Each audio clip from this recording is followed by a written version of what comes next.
Amber McBride is back for part 2 of our interview with her, where she talks about growing up around Scientology and the neglect from her mother as a small child and as a teenager. In this episode, we're also going to talk about when she joined the Sea Organization for Scientology and worked at Celebrity Center. Stay tuned.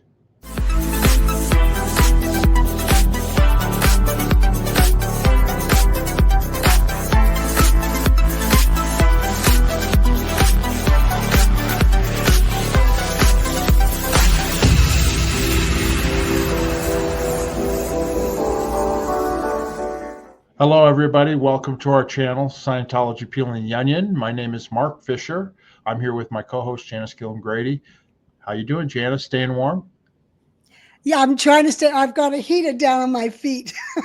Oh, there you go. I've got my Hawaiian sweatshirt, so I keep with it that my mother gave me for Christmas. Purple, so that's why it's cold here. Yep. We're in the low 50s, but at night it gets down in the 30s, which is very cold for Las Vegas. I know a lot of the country right now is in a deep freeze, but it's cold here for us. Well, yeah, I was in Washington, D.C., and as I had gloves on and a scarf and long underwear. It was trying to keep warm. Yeah, I can't wait for summer, and I know it gets over 110 degrees here. You know, I prefer that much more than I do the cold weather. You can always get air conditioning, stay cool, or jump in Janice's pool. And sometimes it can get hot if I leave the cover on and the solar heating, it can get damn hot. Yeah. Yeah. Do you have it heated in the wintertime too, or no? No. Okay. No, because all the water in the solar system would freeze. And so I actually, before it gets cold, I get that all drained out and winterized. Okay. And then in March, I have them open it up. Well, we've got another great show for you guys today. This is part 2 with our interview with Amber McBride. We did a great talk with her about growing up around Scientology, first in Texas and then California, and back and forth with her mother. And her mother was a public person, and different neglect that went on there. But anyway, we're going to carry on from here. This part 2 we're going to start it up when she's in the Cadet org, and then eventually joins the Sea Organization. And we got a lot of positive comments on this one, right, Janice? Yeah, we did. Amber did great, and it's an incredible story. You know? But there's a lot of children out there with the same story. I mean, I even had similarities, which I'll discuss with Amber when we get going again. Okay. Well, without further ado, let me bring on our guest, Amber McBride. Hey, Amber, how you doing? Hey. Thank you for coming back. Thank you for having me. Appreciate it. Good. Yeah, we were talking beforehand, Janice, before you got here, that we're actually warm compared to her. It's like 12 degrees in the Chicago area. And she was saying the other day it was -7 when she was outside working. Oh, yeah. Yeah. You had to work in the outside? Oh, yeah. Yeah, we shovel at work. We do a lot of stuff outside. From building to building. So, yeah, it's cold. Wow.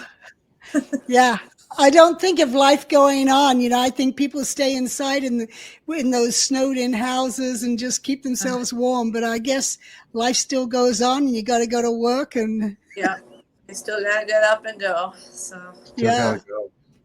Yeah. Well, on our last episode, we got comments and questions. One person asked, does your mother have a relationship with her grandchildren and you? And then also, I know you wanted to talk a little bit about the last episode too, about your mother. So we talk to her, but it's not very it's just how's the weather? Just nothing about Scientology. Right. Because if that comes up, it just gets all heated, and she doesn't want to hear my viewpoint, and it's just, yeah. So, right. But she does send my kids gift cards and stuff on their birthdays and for Christmas, but no, we don't really talk much. It's not very, I don't know. It's very little that we talk. Right. Now, are you declared that she doesn't want to have a relationship with you, or no, she just doesn't have a relationship with you? Am I glad or what? No, are you declared a suppressive person? Oh, not So it's just her choice then not to have a relationship with you. Yeah, and with yeah, and see the kids. because she doesn't like my point of view. I've brought up things like, I told her some of the stuff that's happened to me in the past was child abuse, and she didn't like to hear that. And she, she does that thing where when you're talking, and then she goes, "I understand," or "Thank you for telling me that," and that frustrates me so much. I just want to that's the acknowledgement without really acknowledging, understanding. Exactly. Thank you for telling me that. Yeah, it's a brush just off. brush off. Go away. Yeah, I hate it. And I tell her, I said, "Don't talk to me like that, because you're not getting me. You're not getting it." So it just gets into a big heated thing. So right. Now, does she I assume she lives down in Florida, close to the base in Clearwater or something. Are there other Scientology families that she hangs out with that she uses as a substitute for her own family? Yes. Yeah, because my dad did that, so that's why I wondered if your mother does that. That sucks so much, because she has this lady that she hangs out with, and then she has kids, and she calls them her grandkids and her family. And I'm sitting here like, you literally have 2 grandchildren, and you're sitting there taking pictures on Facebook with this lady and her kids because they're Scientologists, and that's even her Christmas post that she put on Facebook was, "I had so much fun with my family, and I'm so grateful for family." And I'm sitting here, you haven't seen me or my kids since 2020. So how are you? Wow. Yeah. And no, it sucks looking at that kind of stuff, because you don't feel hurt, because there's nothing you can do about it, but you do kind of have that little that sucks. Look at that, kind of. I don't know. It's not a good feeling.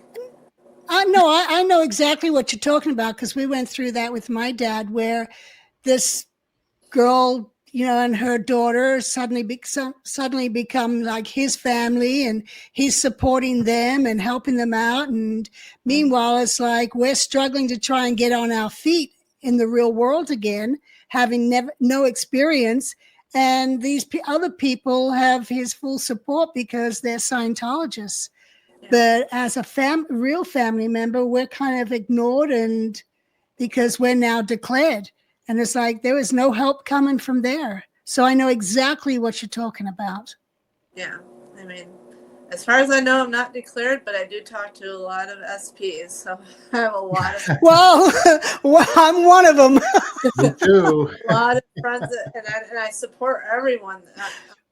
I'm always like, I'm always like, I'm here for you, whatever, because I don't know, but I have never gotten told I was declared. Yeah. Right.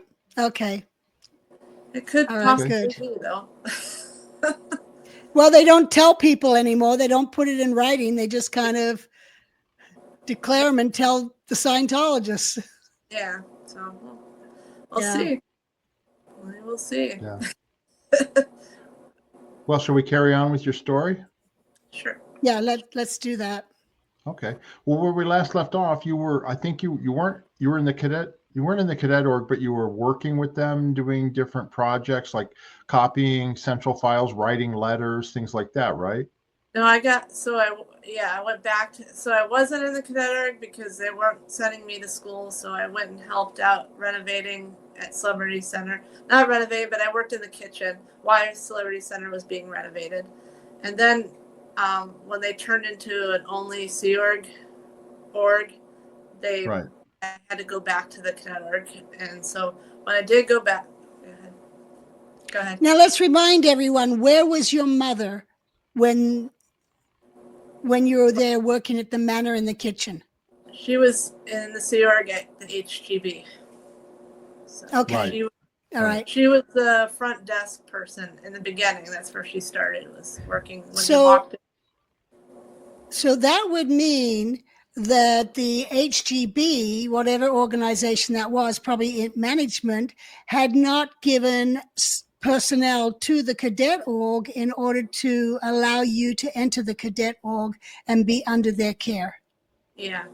So I did get, so then I had to go back. I didn't want to go back because I was like enjoying myself, just doing whatever I wanted, helping out, whatever, babysitting.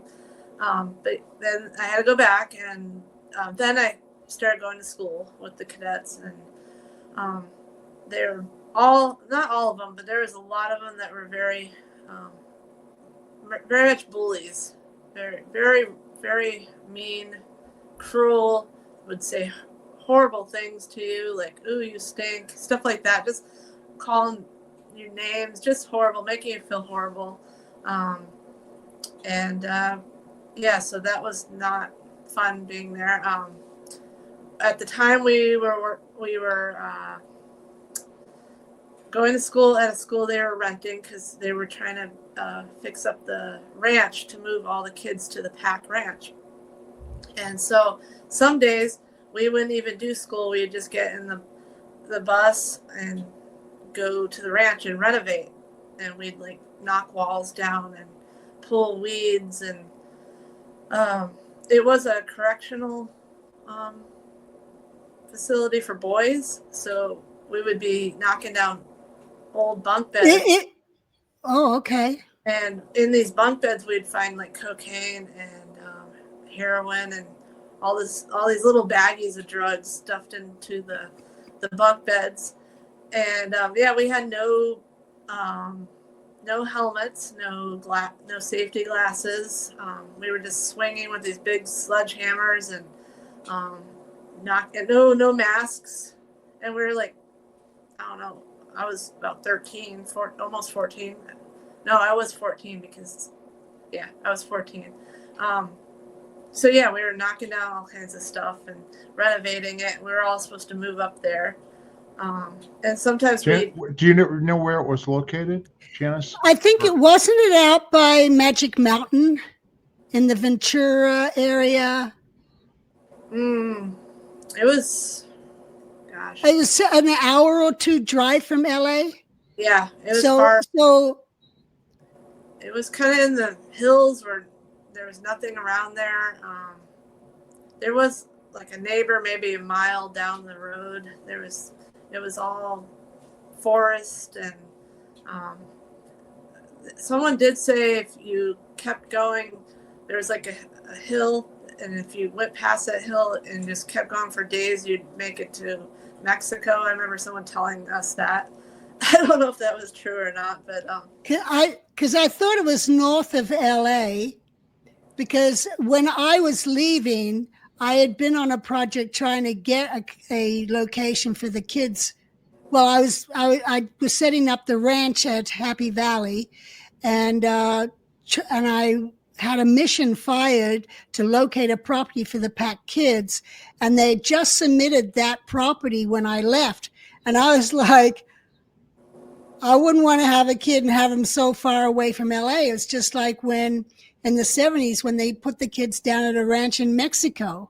It's the kids were always a problem because they weren't immediate resources. They were just getting in the way of clearing the planet and, no value. They're always in the way.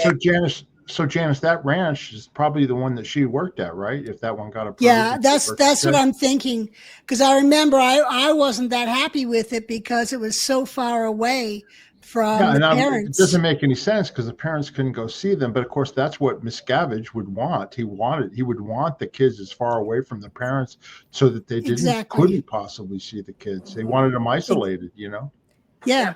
Yeah. And that way they didn't have to have the parents seeing the kids 1 hour a day, on family time. They just instead go once a week. How often did the parents come out and visit the kids? See, I never moved up there. I just renovated Okay. it. Oh, okay. I was unfortunately the person that fixed it up so these poor kids could move up there. But yeah, and I always felt bad about that. But yeah, no, we just renovated it. A lot of us older kids, that's what we were doing, and then Right. we'd either go by bus, or sometimes they would put us in the back of a truck and put a tarp over us, and we would all have to lay down in the back of this truck with this tarp covering us, and they'd drive us up to the ranch that way, which Right. not safe at all. No, They not would at pack all. the back of a truck, probably like Right. 20 kids back there. Wow. Yeah, with the tarp over us. So we'd do that sometimes.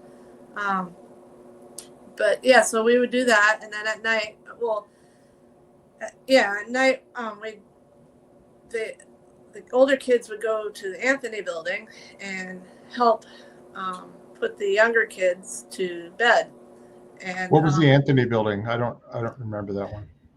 It wasn't there when we were there, Mark, but it's just straight down Fountain. I think it's about 4 blocks from the Blue Building. Yep.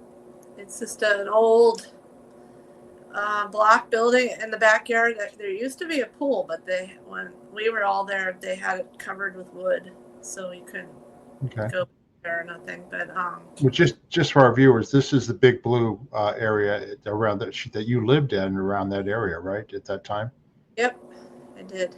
And that's and then Scientology building. Yeah, and then 4 blocks to the left, straight down Fountain, heading west, is where the Anthony building was. And then directly across the road was a building where they used to have all the parents with the kids before they got the Anthony building. The fountain, right? The fountain? Yes, that's it. With the big gold button on it. That's the fountain building. Yeah. But the Anthony building's down further from that, the other way. Okay. So, right. Away from the Anthony building, away from the CEO that's over towards that building. It's like towards Edgemont, going that way. Yeah, so looking this direction, if you go to the right, west on Fountain, you pass Edgemont and keep going, and the Anthony building will be on the right-hand side. It's about a 4-story building, is that right? I think it's about 4 stories, yeah. Yeah. And yeah, we a lot of the kids lived there. For a little bit, the EPF was there, and then they stopped having them there, and then all the kids were living there. I was still living at PAC, but I'd go over there and put the kids to sleep, the little guys. And that was probably my favorite part of the day, because all those little guys liked having somebody to put them to sleep, because they didn't have their parents or nothing. So they liked if you would read them a book or something. And I enjoyed doing that. So how did you do that? Because wouldn't the kids go back to their own apartment with their parents? Yeah. I would just get on the bus or whatever and go back to PAC at night. But then Mr. Burns, I think his first name was George Burns. He was, every time he saw me, he was like, "How old are you?" And I'd be like, "I'm 14." And he's like, "You're too old to be living with your mom in the dorm. You need to move to the Anthony building." And I'd be like, "Okay, sir, whatever. I'll do it, sir." And then I wouldn't go. And then he just kept on persisting that I have to move to the Anthony building. And I wound up getting like a flu or something. And that was their chance to get me to the Anthony building, because they had like isolation over there for the kids there's a lot of kids that got sick. So that's how I wound up staying at the Anthony building, because of that sickness. But before, I was like fighting to go over there. I didn't want to stay there, but yeah, so I wound up staying in a dorm with a bunch of younger kids, being their dorm mom, I guess. And so I didn't mind doing that. But yeah, once they do that, they get you away from your parents. Then you don't really see them that often. So that's kind of why I was trying to fight to stay where I was, but Right. they got their way, and I wind up over there. Now, let me ask you something. This is something I know I went through as a teenager because I lived on the Royal Scotsman Apollo for 8 years without my parents, from 11 to 19. Yeah, that must have been hard. But yeah, it was. But I actually felt though my mother was my mother, I felt a disconnect from her as a mother. Yeah. And when I would go to Los Angeles and see her, it really wasn't my mother. Right. Did you have the same type of thing? No, because I tried to, we tried to do stuff together. Like on Sundays, we do laundry together and stuff like that. Oh, okay. So, yeah. We tried to do stuff. On Christmas, we'd go see a movie or whatever. We did some stuff. But no, I didn't feel quite that way. Okay. But when I got put at the Anthony building, that's when I really stopped seeing her a lot, because I was over there now.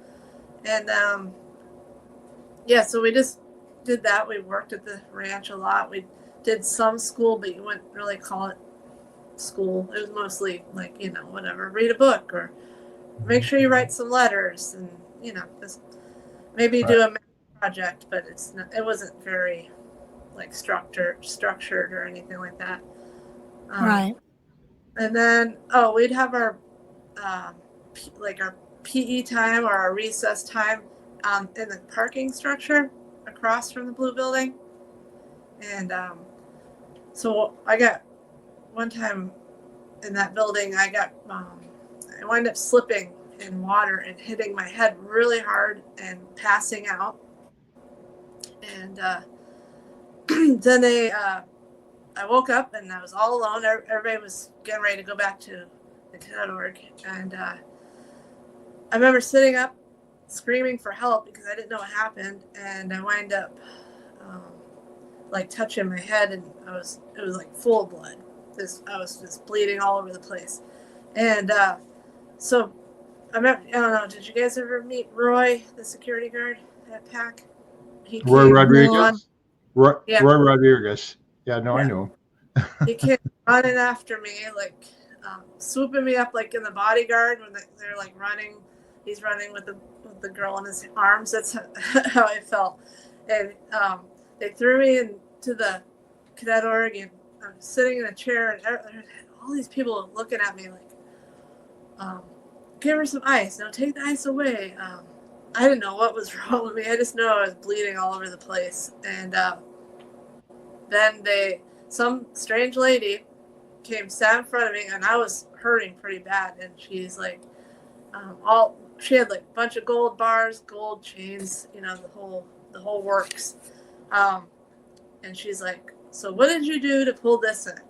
Well, I'm severe pain. I don't even know. I can't open my eye. I couldn't see out of my eye. So I'm freaking out. And she wants to know what I did to pull that in. What stuff was I doing? And I wind up thinking of one thing. I was hanging out with one of the cadets late at night in his mom's office, and and I wind up ratting on him, and then he got in trouble, told not to talk to me anymore, and it's so bad.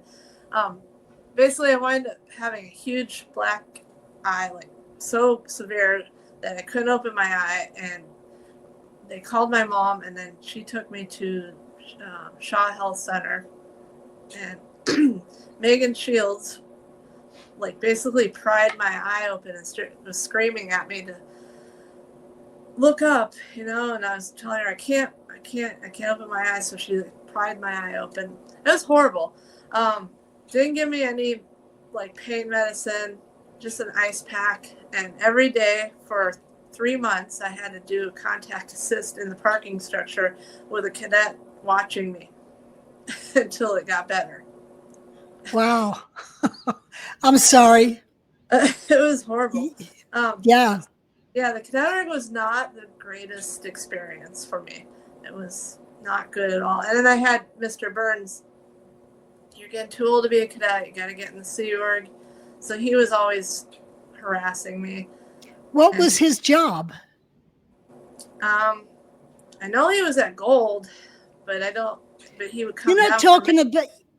You're not talking about James Byrne. James Burns. That's it. James Byrne. Okay. We know James. Now it makes sense. Okay. I've known James since I was 10. I don't know why he was always, he would find me and be like, you're too old to do this, you need to do that.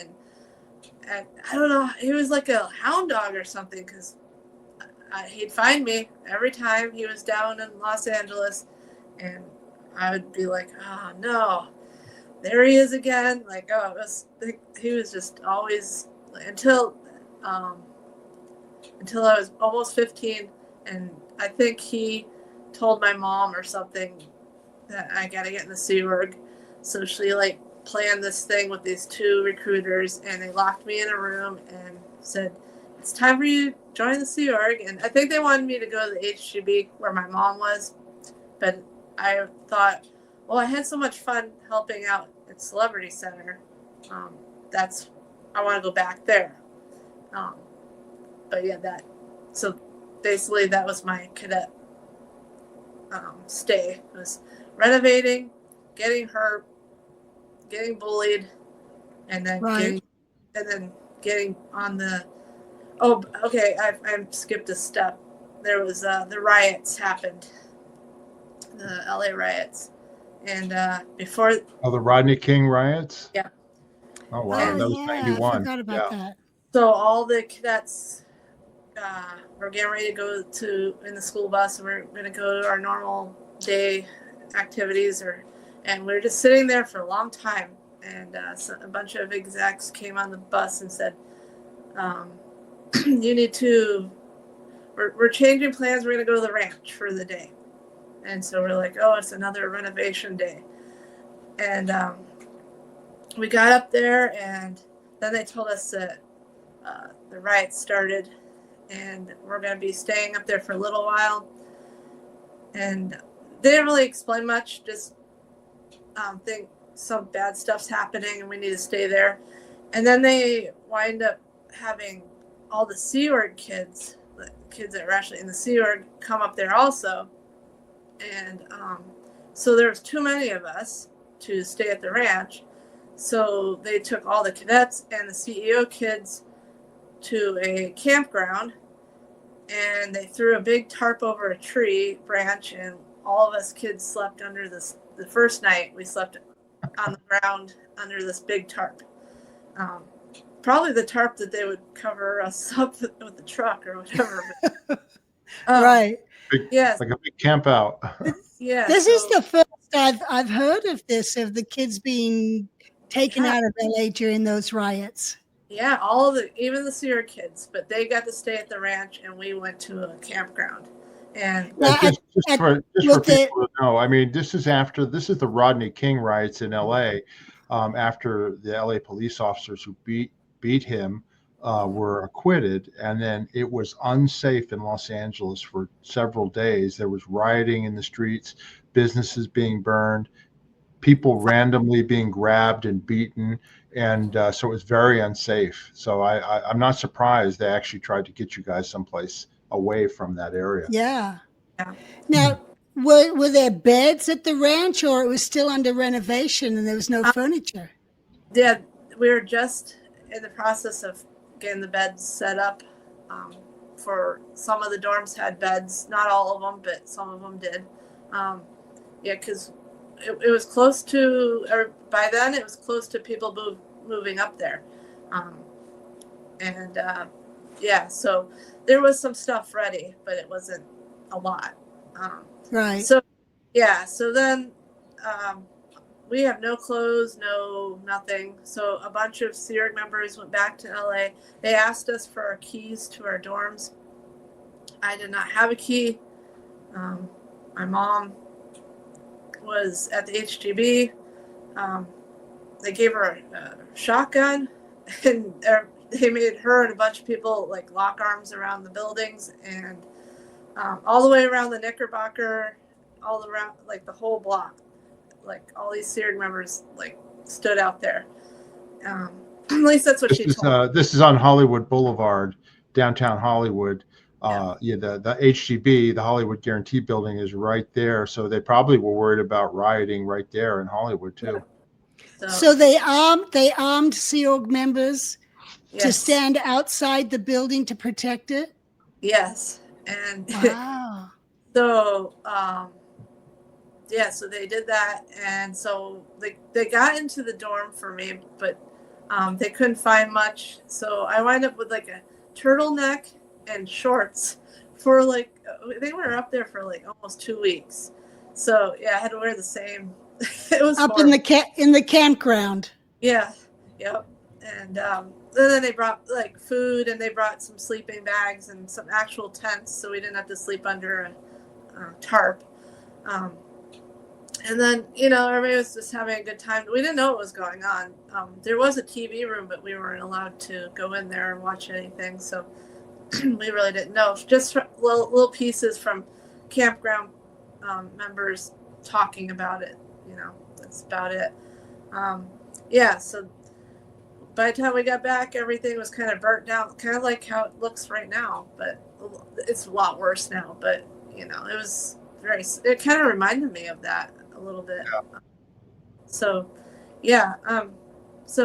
was, so after that, a little bit after that, that's when I got stuck in that room with my mom and 2 recruiters. I'm pretty sure Mr. Burns had something to do with that. And they made me sign my contract again, and next thing I knew, I was back on the EPF. and that's when all the cadets and the CEO kids wind up moving to the ranch, and that's how I wound up moving up there. Right. Can I show you a picture? Is this around that time period? Yep.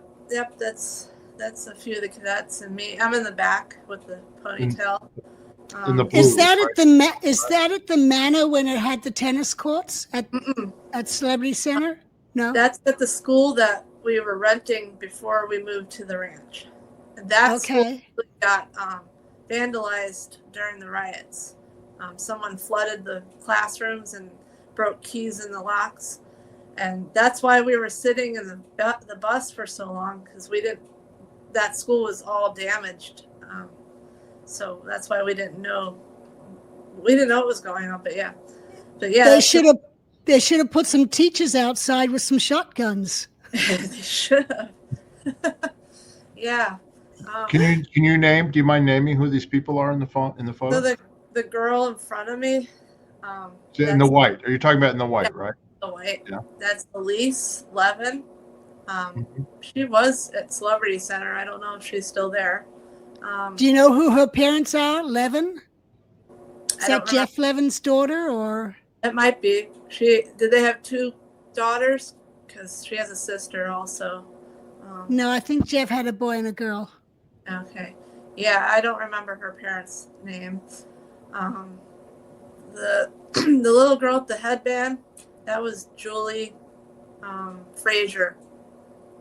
And I don't know, her mom was an executive, but I don't remember where at. Okay. And the girl that she has her arms on her shoulder, that's Chrissy. Chrissy Owen, Vicki Owen's daughter. Okay. Vicki Owen was one of our teachers, and Jerry Owen was her husband, and Jerry Owen was also one of the teachers. Jerry Owen was not Chrissy's biological dad, though. I don't know who their dad was. And she had a sister named Lori. And then the girl with their arm behind her back, that's Karis, what was her last name? McGinley. Karis McGinley. There's Seamus and Karis McGinley. Yeah, John McGinley's kids. Yeah. John and Jackie. Jackie was their mom. Jackie was in Cipro for a little bit. Don't know. Yeah, Jackie watches our channel, Yeah, she does. Yeah.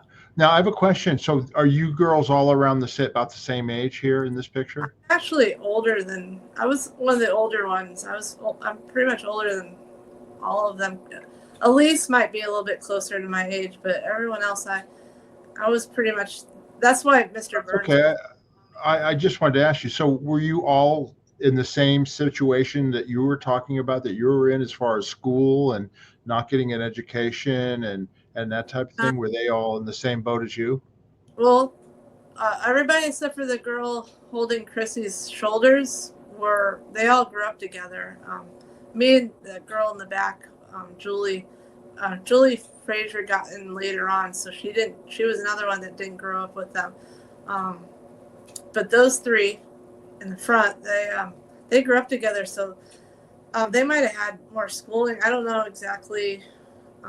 Some of the cadets seemed like they were like doing really well with school. They they were good at math. But I mean, at that time, they were doing the same things you were doing. Oh, yeah. Yes. Yeah. Okay. Yeah. Wow. Well, the McGinley daughter on the right, she would have been born in Clearwater. Right.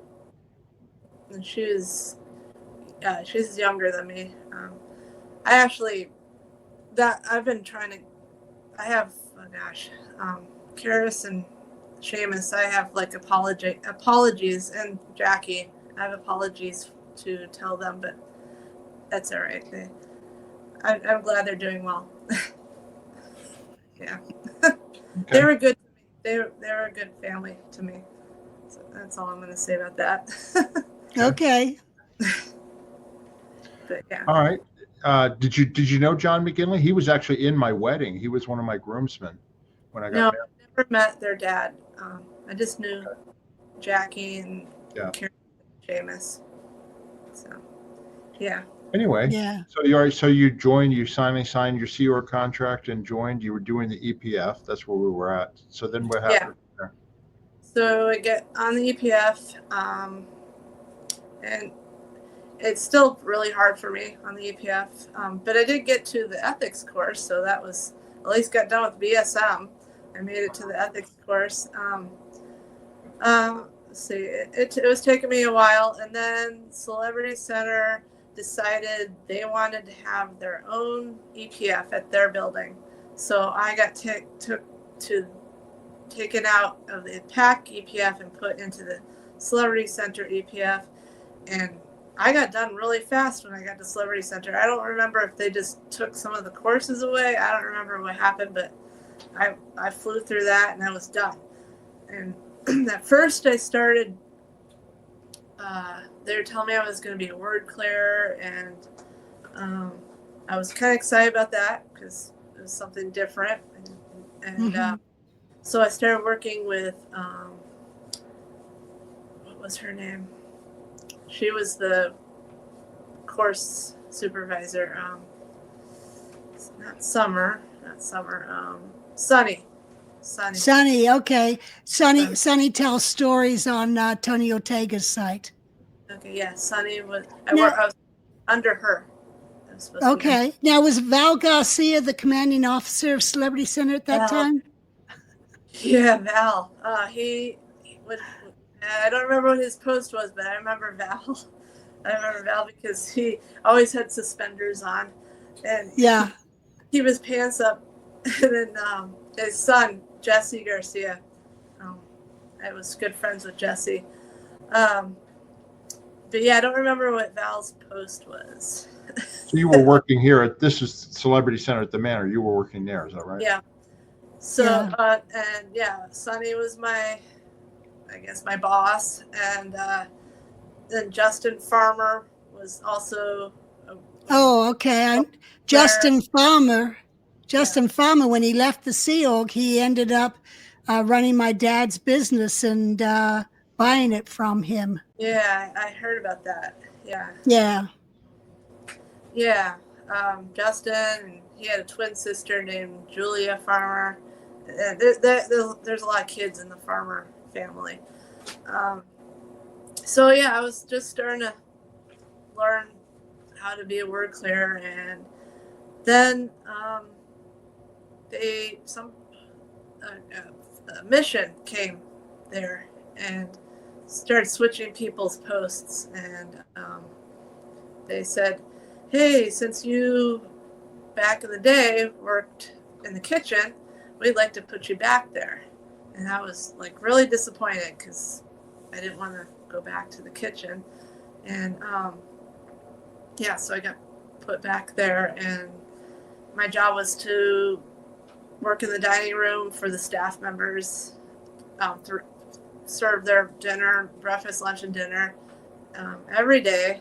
At first, it started with a SEERG member, 2 SEERG members, Robin Held, and I can't remember the other lady's name. But and then they got put on a mission, and they just left me to run the dining room by myself. And it was a very hard job to do all by yourself. And things started happening. Like I would get. How many staff roughly? Do you remember how many staff at Celebrity Center in those days? Gosh, maybe 200. Okay. And the dining room was in the basement of the manor. The dining room was in the basement of the manor. Yep. And you're cooking for all these people? I'm not cooking. Or serving? Cliff Burke Stored. was the cook. Cliff Burke was this very tall, older man. And he was even taller because he put the hat on, and it made him look like he was like 8 foot tall because he was already really tall. So Cliff Burke, he worked he was the cook, but he had a very bad leg. So he would stand like a flamingo and cook because his leg was always hurting. He had MRSA really bad in his leg. And then when they were renovating Celebrity Center, he was boiling a pot of pasta and somehow knocked over. I think he bumped into it and it poured down his bad leg. And so he wound up having major burns on his leg. It was bad. That was bad. So you were a steward. You were a steward, right? Yeah, by myself. Yeah. And I was just wow. Is this you here? That's the uniform. It was gray shirt and black pants, and then you had steel toe shoes on. So Now, where did you live when you went and joined Celebrity Center? Did you move from the Anthony Building, or? Yeah, I was living back with my mom at PAC. So okay. Dorm. Mm-hmm. Did CC still have the Wilcox and the staff live there? Yeah, Cliff actually lived at the Wilcox. Cliff and his wife. Yeah. I did. Now that's you on the left there. Do you remember who that is on the right? Yeah, that's Amy. She was really sweet. Actually, somebody found her for me. She's still in Scientology. I think she's living in San Francisco or Portland or something like that. But you know her I was just curious what happened to her. I didn't write to her because she probably didn't want to hear from me. But I just kind of was curious what happened to her. But yeah, she was really nice to me. Do you know her last name? I think it was Sykes. Amy Sykes. I could be wrong. Amy Sykes. Well, if anybody out there knows Amy Sykes, let Amber know. Yeah. Now, was she a Celebrity Center staff member? Is that what her uniform is? Yeah, she worked under Pam. I can't remember Pam's name, but Pam Lancaster Johnson. Yep, that's it. Yeah, I knew Pam. She was right under Pam. Sorry, I spilt my water. So, let's see. Yeah. So, my job was basically to get all the food out into the dining room, like put it in a heated cart, push it. There's like 4 little hills that you went down to the dining room from the kitchen. I'd push that down there. I'd have to have the CO's table because he sat with a bunch of people, and then the president, she sat with a bunch of people. Karen Hollander, and Alan Hollander was her husband. Right. So the dishwasher guy that was doing the dishwasher, his name was Justin Tinnett, not a good person. He would not get his job was to wash the dishes for the hotel and for the staff, and he basically wouldn't have time to get the staff dishes all the way done. So I never had enough dishes to set both tables the right way. So Karen Hollander would get pissed off because her table didn't look like the CEO's table. She'd get very, very mad, tell Alan Hollander to pull me out into the hallway because there was the org board was out there, and point exactly where her name was and where the CEO's name was, and he would get in my face and just blast me, like just yell so loud.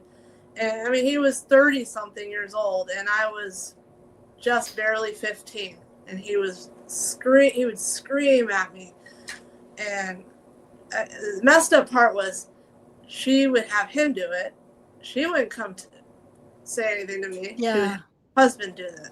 And he would just scream at me like so loud, get in my face, and I just have to put up with it. And I started after breakfast, it was probably after lunch. A lot of times after lunch, because it was a stretch from lunch to dinner time. I would finish cleaning the dining room, get everything set up, and in the back was where the dumpsters and the trash was and stuff. Again, there was no gates or nothing back there at the time. Now there is, but not back then. And I would take the trash out and then leave. I'd just take off. And sometimes I'd go to the HGB and I'd find my mom and I'd beg her to help me, get me out of there. I didn't like being yelled. Yeah, go ahead. Yeah, I was just going to mention, just you were talking about this Alan Hollander yelling at you, right, screaming at you or whatever. Just for the viewers who were never in Scientology Sea organization, if an executive starts yelling at you, you are not allowed to respond. You have to sit there and take it. So any of those people, anybody out there going like, well, why didn't you yell back? Because no, you would be in even worse trouble. It's called, you're being out FO 38, out flag order 38. And it's called backflash. Don't you backflash to me, you know? And so it's a way of controlling staff. It's just like in the military, in the Navy, and the Army, and all that. It's just an officer speaking to you. You don't speak unless spoken to. So it's another form of mental abuse and control in the Scientology and the Sea Org. Sorry, I just wanted to explain that to people. Yeah, and we'd have to Chinese school that, I guess. Backlash, unnecessary response to an order. We'd do that all the time. I hated that. But, I'm not a person that does well when you get in my face and start screaming at me. So I'd leave. I would blow. I'd leave after lunch. I'd leave. Sometimes I'd come back and do the dinner. I would, they're not watching. They don't watch you like they do now. But I would run to my mom and I'd beg her, please don't make me go back there. I don't want to go there. I hate it there. I would cry sometimes, and she would tell me, you got to go back before you get in trouble. So, and sometimes I would, sometimes I would not. And then the ethics officer would drive around looking for me. Sometimes I'd go to a park, or I'd just find a spot to sit where it's quiet or whatever. So sometimes I'd go back and just do what she told me, but sometimes I was just like, no, I don't want to go back there. So yeah, that's how it started with me, like running away. It was him every day yelling at me like that. And then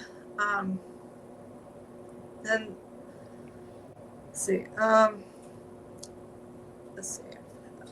Gosh, now I'm drawing a blank. Okay, so I was in the kitchen getting ready to go home. We'd quit about 10, so we'd get there about 6 a.m. and go home at 10. on the weekends, we'd also get to go to school. Really, that meant all of us Sierra kids would go to the beach or go somewhere fun. There was no school. We'd go do something different and have a good time. Sometimes I'd come back sunburned on a Saturday or whatever, and I know they'd be like, "Why is she sunburned?" But yeah, so it didn't matter. no. You had a good time. Yeah. It was our only time that we could go do something like normal teenagers, Right. Yeah. And then Jerry Owen was like the person that was supposed to be doing school with us on the weekends. He didn't care if we didn't show up. He didn't even ask any questions or anything like that. So, so one night I was going home from work and I was there was like a little closet that you'd hang up your bags in the kitchen.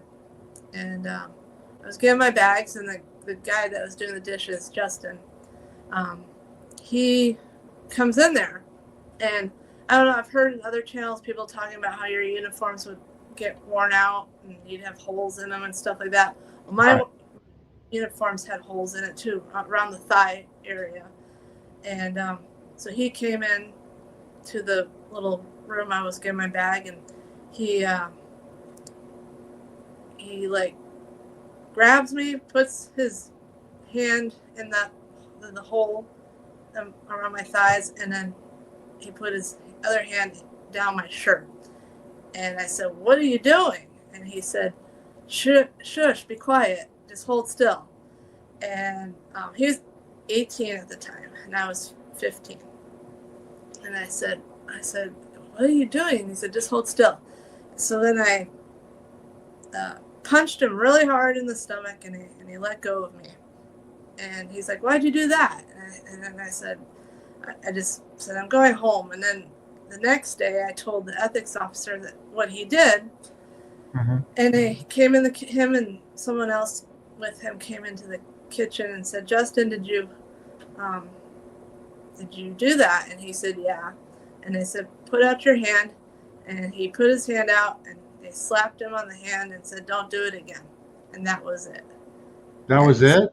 That was it. He tried to molest you, and that's what he did. That's what they did, was punishment? Yeah. That's unbelievable. Wow. Yeah, it is. Very unbelievable. Yeah. So that was another thing. I was like, I'm out of here. So I really started leaving, like after lunch or after breakfast. I just leave.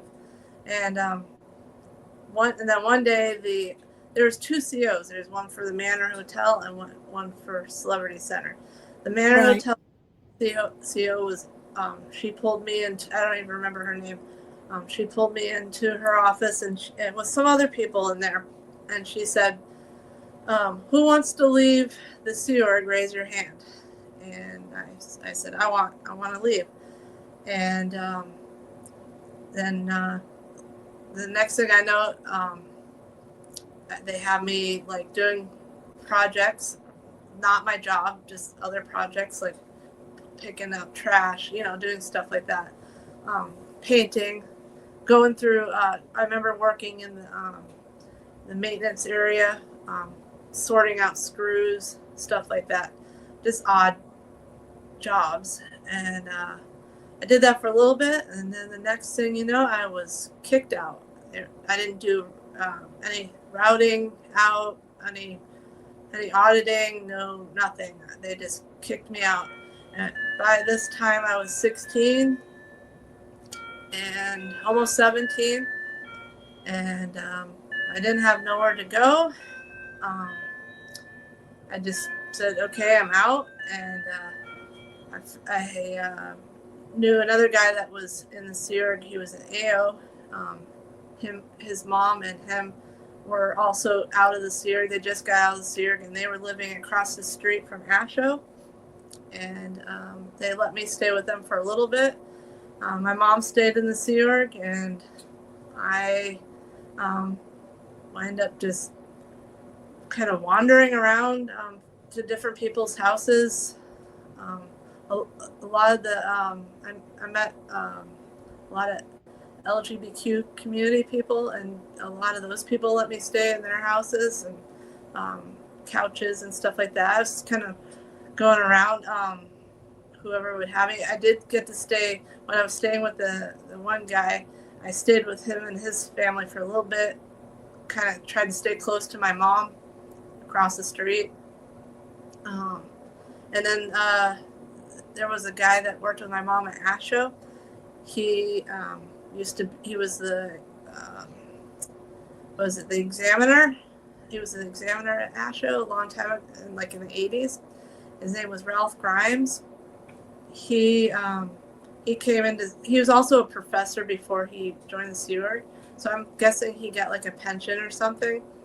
And so he did give me some money. Like he gave me a bank card with a good amount of money in it. And so that's how I'd feed myself. But yeah, I didn't really have anywhere to go. Just whoever let me stay with them. A lot of. What was your mother doing at the time, or what was her reaction? She worked she was still working at the HGB. I mean, she didn't try. Oh, you just deserved it, and so you're out, and she didn't really care. Not really. She was trying to get like she was talking with a few different Sea Org members, like Mary Kay. I don't know if you guys ever met Mary Kay. No. Mary Kay wanted me to go back in the Cadet and live at the ranch, and I said no. And then who else? There was one other person that tried to get my mom to get me to Mace Kingsley Ranch because they said I was out ethics, and I said I'm not going there either. You know, I'm gonna go. So your mother was trying to keep you in the Sea Org then? She was trying to find people to get me back in, I guess. But I just kept saying no. I don't want to. That's not where I want to be. Even if I didn't have a home, I just didn't want to be there. You know, that was not where I wanted to be. I started partying a lot with the guy that I was living with, his mom and him. I started like trying all kinds of different things. You know. You were 17 at the time. You weren't an adult yet, yes, right? Just turned 17. When that was a little bit after that's a little bit when I met my ex-husband, actually. But that was at the Anthony building. My mom was still she was in the Sea Org until I was 22. Living at the Anthony building. Yeah. Okay. So you'd go visit her there? Yep. That's why I had dogs, because I was able to do what I wanted or whatever, you know. So okay. I take my dogs to go visit her or whatever. But yeah. What did you do for work? Did you go to get a job, or what did you do? When I was 17, Ralph gave me that money. So what does a teenager do when they get a lot of money? They go party. And they don't have parents to tell them not to do anything. Right. They go out. I went to San Francisco and I partied with a bunch of gay men there, because there's a lot of gay men there. That's why I said the LGBTQ community was. They were there for me. I stayed at a lot of their couches. But yeah, no, I went and partied with them. I partied. Like, when I say I partied, I did whatever someone give me something, I would try it. I just did whatever. I would go dancing. I would go nightclubs. I went to the Rocky Horror Picture Show a bunch of times. I just did whatever I wanted to do. And then, then I got, because I was doing all that stuff, I had like when you do a lot of bad stuff like that, it catches up with you and you kind of have like a spiral or whatever. You just kind of go down, and that's kind of what happened. Spiral. Yeah, and that's kind of what happened to me. I started hanging out with some bad people, and one guy that liked to steal cars and stuff like that. I got into some bad situations, and so then I wind up nobody wanted to help me after like when things started going bad, and you were still a minor. I was still a minor, and so I wind up having to call my mom, and she didn't know what to do with me, so she wind up sending me to my dad, just to get out and get off of all the stuff I was taking and doing, and so You'd never lived with your dad, right? no, I visited him a few times when I was a kid, but yeah, no. Okay, so at 17, you're sent to your dad. Not to live with him, just to, I wind up living, he didn't want me to live with him because he had his 2 boys, so he didn't have, I'm 17, almost 18, he doesn't want, Where was he at? He lives in Connecticut. So my mom, they sent you to Connecticut? yeah, and on a Greyhound bus. And yeah, and I had a great time on that bus too. I met some people. I was gonna have a fun time wherever you go. That's how what I was doing. I was just having fun. But yeah, my mom also has family out in Connecticut, so I stayed at her grandma's house, my great grandma's house, and my great aunt would like cook me food and stuff like that. And then my mom called an ex-Sea member. His name was John Bryant. I don't know if you guys ever met John Bryant. No. And she said, I need somewhere for my kid to go. And he said, oh, send her to Arizona, and I'll straighten her out. I'll get her ethics in. And so yeah, I went to Arizona. And well, wait a minute. You went to your dad's first, right? Yeah, so you went to Connecticut. I had my. He didn't want you. There. Okay, so he didn't want you living with him. So you were living with your great grandmother. Her aunt, my great aunt. It was her mom's. Your house. great aunt, and then from there you went to Arizona. Yeah, because nobody knew what to do with me in Connecticut. They didn't know me. Nobody knew me there. They knew who I was because I'm my mom's kid, but they haven't seen me since I was like a baby. So right, and they weren't Scientologists. No, none of those guys are.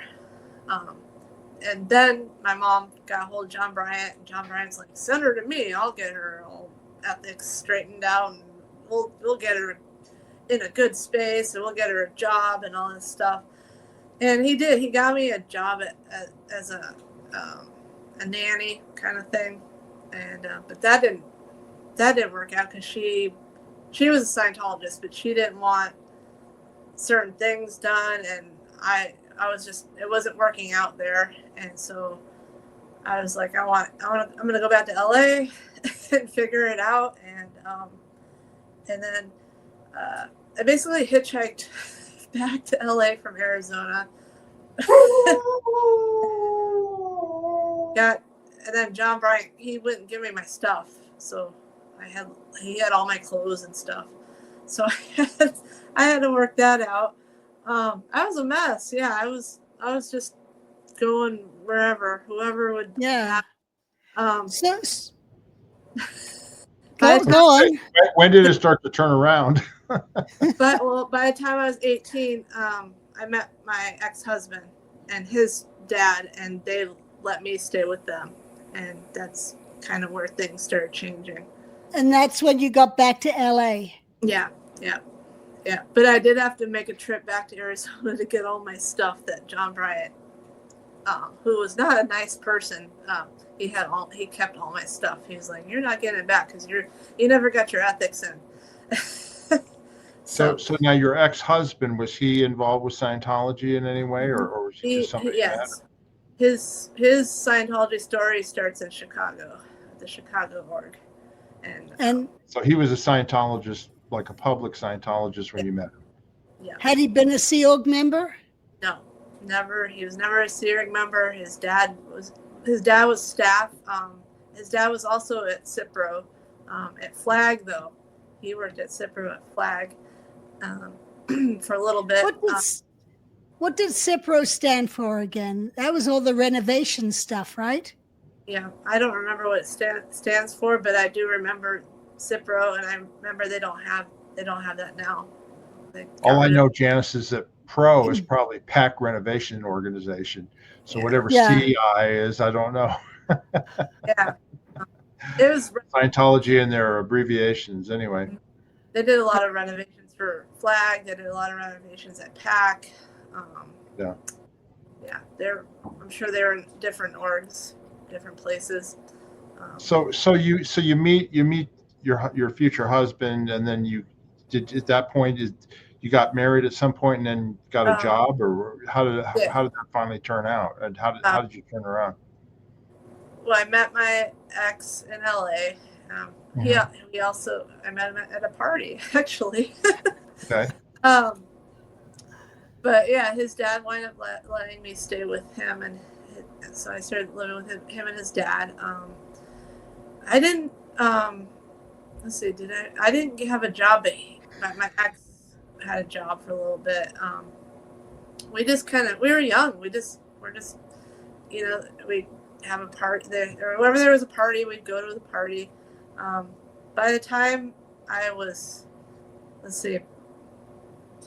By the time I was 22, my mom, like I said, she was getting out of the Sea Org, and I wound up getting pregnant with my son.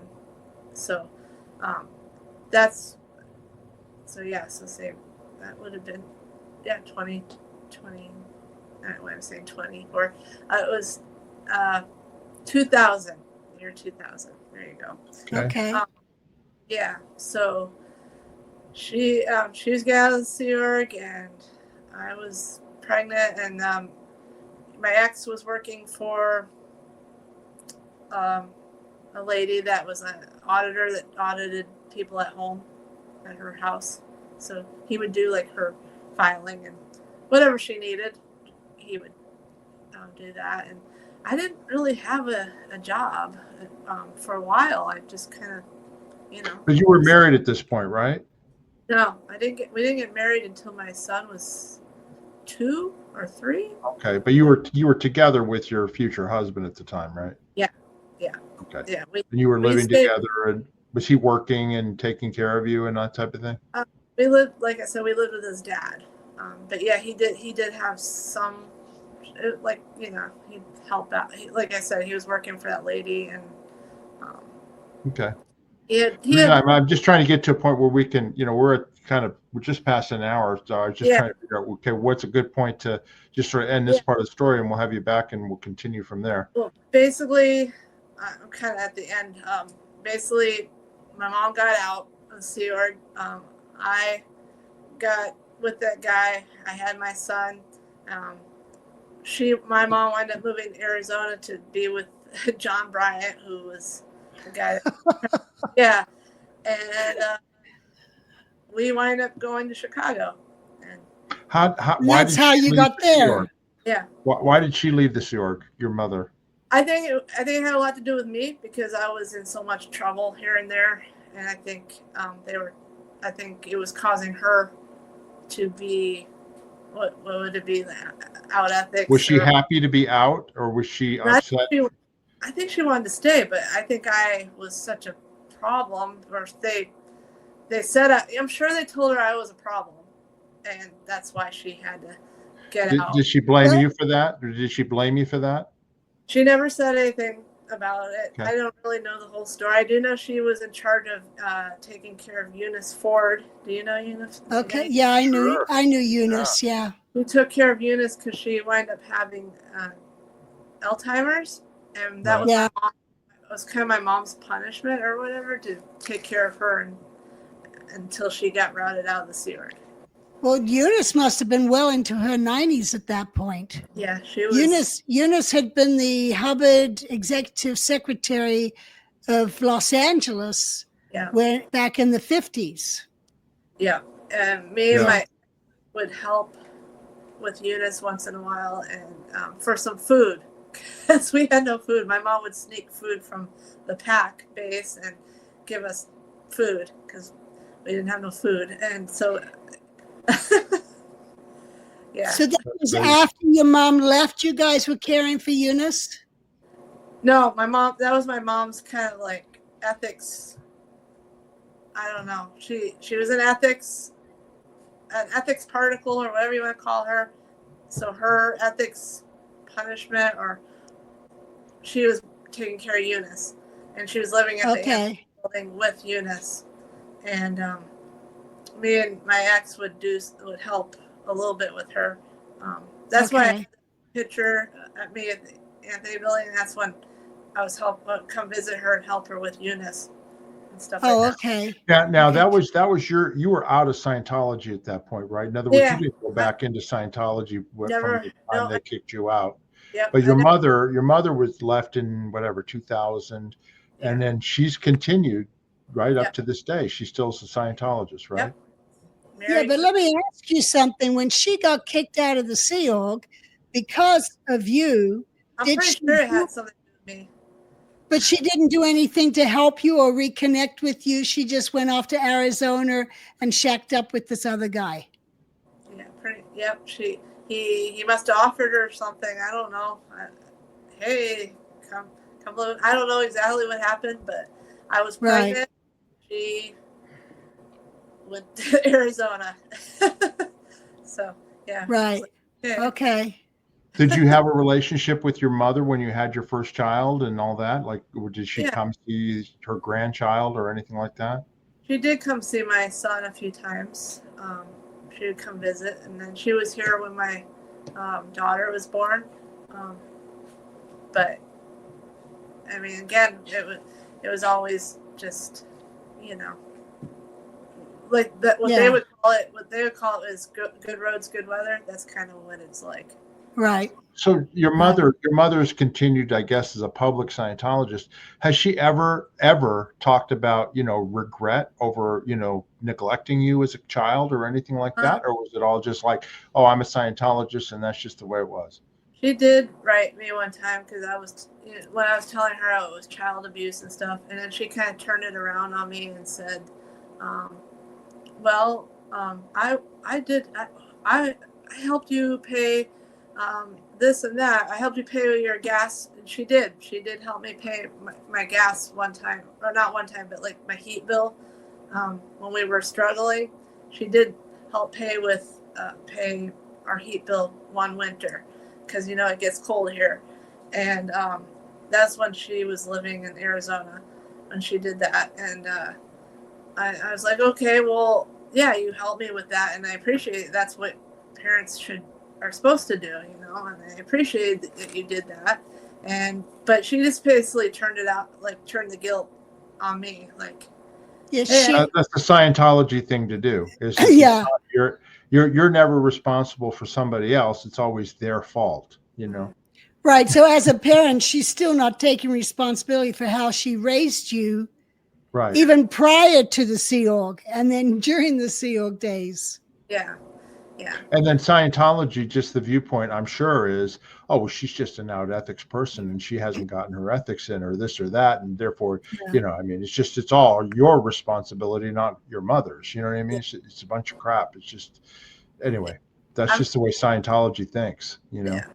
I'm pretty sure I had something to do with her getting out of the Sea Org. I'm pretty sure I was she never said that, but I'm pretty sure because I was all over the place doing whatever. So she should thank you. Yeah. She should thank me. Yeah, right? Instead of try to guilt trip. Yeah. Okay, so exactly. now you've got 2 kids and you're married again, right? And you live in Chicago? I live close to Chicago. Like maybe an hour. But you're married and you have your husband works and you have a job and all that, right? Yep. I've been at my job for 12 years almost. March it will be 12 years. That's great. How about your kids? You have a good life now. I do. I have a nice home. We like when you look out my window, you see like foresty area, and sometimes you get wild turkeys or a deer or something will come on your lawn. Lots of bunnies. Never saw bunnies in Los Angeles. No. How old are your kids now? My son is 24, and he actually works for Tesla in Chicago. I'm not kidding. Chicago. And then my daughter's 15, so she's in high school, and yeah, she's doing driver's ed. So I mean, yeah, they're both really good kids. That's great. Did you ever do any education after you left Scientology, like whatever, to get your GED or whatever, everything like that? No, I tried to get my GED like 4 times, maybe 4 different times, and I just struggle with it, and I kind of just said forget it. Yeah, well, when you don't get the basics in, No. it becomes very difficult. No, that's fine. Yeah, it's very hard. I learned how to drive when I was 40, so that was also very hard for me to wow. do. Yeah, so we didn't have a lot of money for a long time. Not that I have a lot of money now, but I mean, now I have. Yeah, I understand. Actual car. Yeah, but you overcame all those difficulties, and you've achieved some good things there with the kids and the home and a job for 12 years and stability. That's Yeah, that's all I ever wanted. That's all. I mean, when I was in the Cadet, I remember sometimes we'd walk to Griffith Park, and I would imagine like there's some nice houses over there, and I would imagine what would it be like to sit there and have dinner, and, do something with a family, and not walk to Griffith Park with a bunch of mean kids. I imagine with your own kids, did you ever look back and go like, gosh, I mean, would you ever treat your kids the way you were treated? I mean, you know what I mean? In other words, neglected like that? I mean, obviously not, right? No, I will stay at my job until my daughter is done with high school, and if she wants to, she could go to college and for free because I work at a college, and then if she doesn't, then that's on her, and we'll support her on whatever she wants to do. But yeah, no. That's like what you said, Janice, last time. Is like you hired when you had your kids, you found it hard to believe at age 11 or 12, sending off your son and your daughter to go live on the ship and not be there. You know what I mean? I used to, I'd look at my kids and I go, what were my parents thinking? For them, I was 11 years old when off they went, Yeah, I don't understand it. I don't get it. I don't understand what they're thinking. And I hope that any Scientology parent out there sees that it's not a healthy lifestyle. If you want to be a Scientologist, go ahead. That's on you. But don't drag your kids into it. And it really it's hard on the kids. It really is. Absolutely. Yeah, I absolutely agree. It's very hard on the children, the neglect and forcing them to do something they didn't want to do. I actually remember when my brother was 18, 19. He had always wanted to swim in the Olympics. And he finally got okay from Mary Sue. Hubbard was in New York at the time. He got okay from Mary Sue to take a leave of absence. And this was his purpose his whole life. And he goes and stays with my dad in Arizona and starts swim training. And then he's applying to the Olympic Committee in the U.S. And they're like, sorry, you're not American. You can't swim on the U.S. team. So then it's like, okay, how does he now get to Australia? He's never had a job or anything like that. And so he couldn't get there. And then meanwhile, my mother, who's commanding officer of the Celebrity Center, is trying to handle him because he's off purpose. Well, he's on purpose for what he wanted, but off purpose for what she wanted. And he ended up going back to the ship, and it's like, what else could he do? Yeah. So it's their purpose. It wasn't his. Yeah. Right. Yeah, it was never my. Right. I would have liked to have maybe been around my dad a little bit more, or, and this whole time he didn't really know what was going on. He would send child support but because we were moving around, or they would all these checks. He showed me a picture of all these checks that he sent to my mom, that all got returned to him because he couldn't figure out where we were. All these child support checks, and my mom would always be like, Amber, your dad's no good. He doesn't pay child support. And then he sends this picture. There had to be like hundreds of checks. He just scattered them all on the table to show me. And I was like, wow, that was not true. Some of the stuff my mom said was not true about my dad. So I was like, yeah. So I saw my dad. I saw him last year. I went to Connecticut with my husband, and good. I told him everything, and every single thing, and he didn't have anything to say. I think I surprised him, but yeah, because we weren't allowed to tell our non-Scientology parents stuff. We were told that just good road to us. Tell them good stuff. So when I did see him, sometimes I did see my dad maybe a handful of times when I was growing up, and he never asked me anything because he thought I was fine, Right. And the thing is, the sad thing is, you never had a choice. You were born into this. I mean, you were so young, you had no choice in the matter, which is really sad. Yeah. And that's abuse and that's neglect. It's terrible. It is. And I found a lot of this out by talking to my mom's first husband's family, because I guess he passed away from a heart attack. I found some stuff out from his family. Asked my dad. I saw those checks. Also, on Ancestry, I signed up for them, and they have like dates of when people got married in your family. So that's how I found out when they got married. Different people in her life, and oh gosh, and then one of my aunts told me a few things. So yeah, I found little things out here and there to fill in the blanks, I guess, of why. Yeah. Well, and people can't keep secrets anymore with the internet. No. No.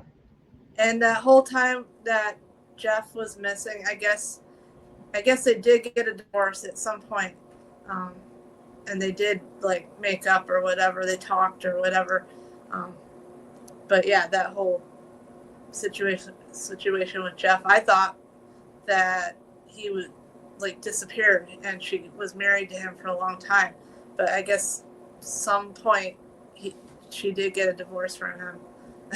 Not sure when though. Right.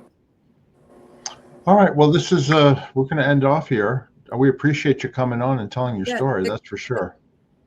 Yeah, it's a crazy story. Yeah, crazy story. Very interesting, and I'm very happy for you. You pulled it off. No one else. You did it. Right. Yeah. It wasn't easy. It wasn't right. easy. But yeah. No. Thank you very much. Yeah. I appreciate it. You're welcome. Well, we're going to end off here. I want us to ask everybody, please subscribe to our channel, hit that like button and notification button so that you can, get notified next time we have videos that are going to come up. The other thing I would ask, if you have questions or comments about this show or questions for Amber, go in the comment section down below and we go through them, and I'm sure Amber will too. And I'm sure they'd like to hear from you. If you want to support our channel, of course, you can buy us a coffee. Just go down in the description. There's a link there where you can support our channel, and we greatly appreciate it. That's what we got. Janice, have you got anything else before we end off here? Amber, I've enjoyed talking with you. Thanks for coming on. Thanks for having me. Appreciate it. Yeah. Yeah, likewise. It's been very, very enlightening in terms of what happened to you. I'm really sorry that it happened, and I'm glad that you're doing well and your kids are doing well. And these stories are important, and your stories are very important. For people to know what was going on then. So anyway, it's time to end the abuse. Yes. Yes, it is. All right, everybody. Until next time, we'll see you later. Bye-bye. Bye. Guys.